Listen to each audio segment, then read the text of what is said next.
Меджити сака да го стави под своја лична контрола клиничкиот центар Мајка Тереза. Ке ги укинува местата и брка поединечните директори на клиниките. И со центарот ќе управува еден човек со титула генерален директор. Знае дека системот Мој термин речиси е нефункционален и граѓаните не можат да дојдат до специјалист. Ама министерот ќе се погрижи каде да паркираат ако имаат среќа и закажат преглед. Едва чекал да ги разреши досегашните директори на клиниките. Тие се организацијски директори, да, едва чекам тоа да се случи.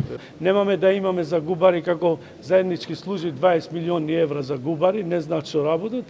Од тогаш ќе се знае точно која, значи ќе се набавуваат работите со цел количествено и со поевтина цена и ќе има подобра соработка меѓу клиниките.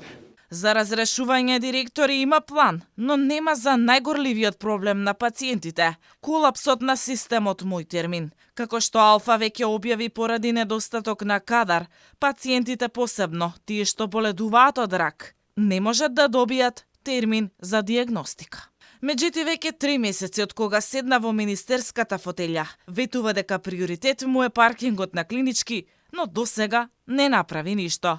И денеска, по кој знае кој пат кажаа дека решение имал, ама кога ќе го примени? Ќе биде тоа веќе го најавив, верувајте, од првиот ден, веќе 80 дена како министер со кабинетот, работиме не на едно прашање, на сите прашања, на сите проблеми.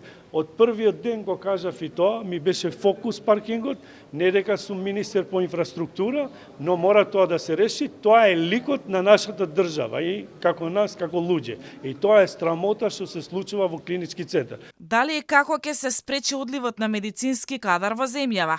Министерот уверува дека кадар имало, ама не бил добро организиран, а за тоа биле виновни менаџерите на здравствените установи ширум државата.